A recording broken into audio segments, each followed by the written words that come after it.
It's a very sad night, and it's been a tough day. This morning we lost a member of the NYPD at the 9th Precinct, died in her precinct house, and now another tragedy befalls us. Emergency medical technician lost in the line of duty, bravely doing her job, encountering the kind of danger that our EMTs should not have to confront. We know our EMTs are brave, they do crucial work, they save lives, but they should not ever have to be subjected to violence, and yet the danger always exists for them. We lost a good woman, 44 years old, 14-year veteran of the FDNY,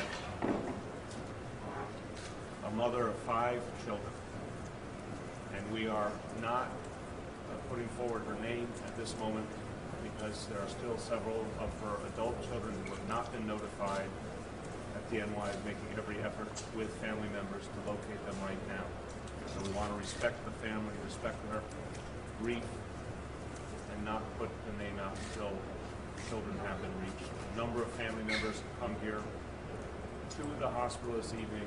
They're going through unspeakable grief, absolute shock to all of them.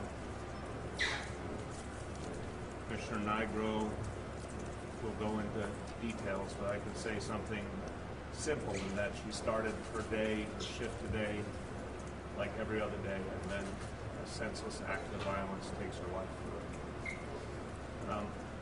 Before I turn to Commissioner Nigro, I want to express my appreciation to him, to Chief Leonard, to everyone at FDNY.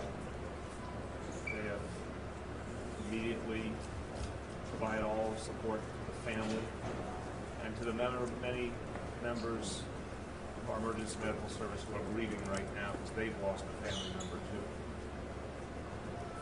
I want to thank everyone here at Jacoby for all they have done to help our brave EMT. I also want to note her partner was injured in the same incident, but her partner, thank God, only suffered minor injuries. She's here as well in the hospital. I want to thank all those who have come in solidarity, including State Senator Jeff Klein and Assemblymember Luis Sepulveda, and the President of the Union representing the EMTs, Izzy Miranda. Thank you to all. Finally, before I turn to Commissioner, I want to acknowledge and thank Chief Owen Monahan of the MTA Police. Chief, thank you so much. You are here because we want to thank you for the extraordinary actions of one of your officers, K-9 Officer Dan McKay. By pure happenstance, Officer McKay was driving by this horrific site and intervened heroically and decisively.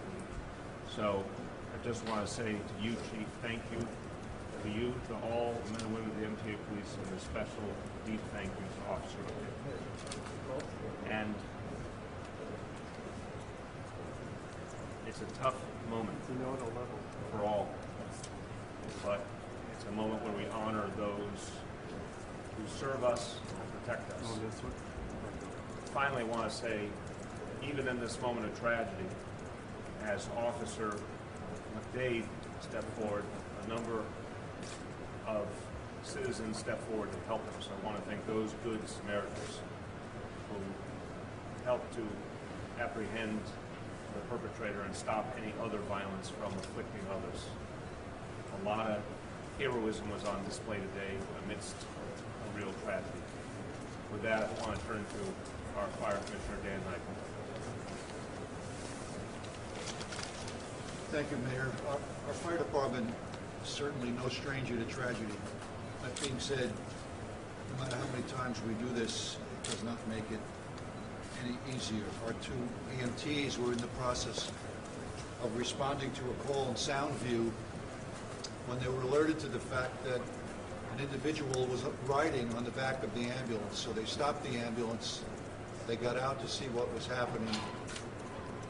This person, in turn, went around the other side of the ambulance and got into the driver's side. When they noticed that, and they tried to get him out of the ambulance, he put it in reverse. He struck the one EMT who was injured, and he ran over our other EMT, and she was subsequently killed.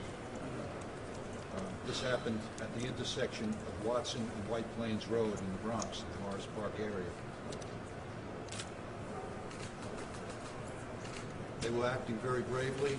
They certainly wanted to continue on their way to the call. The person had no business being in this ambulance. As the mayor said, fast action by an off-duty MTA police officer and a civilian. They were able to subdue the individual before he could injure anyone else or do any further damage. This officer is the 8th member of EMS in our history to die in the line of duty, the 3rd woman to die in the line of duty, and the 1,146th member of the New York City Fire Department to give their life in the line of duty. So it's a sad night for everybody in the department. We will stand beside each and every family member of this EMT and each and every member of our department and see them through this as we have seen our members through many other tragedies. And now I'll ask Chief Wilcox, NYPD. NYPD, as always, did a wonderful job at the scene in getting the facts, and he can tell you a little more about that situation.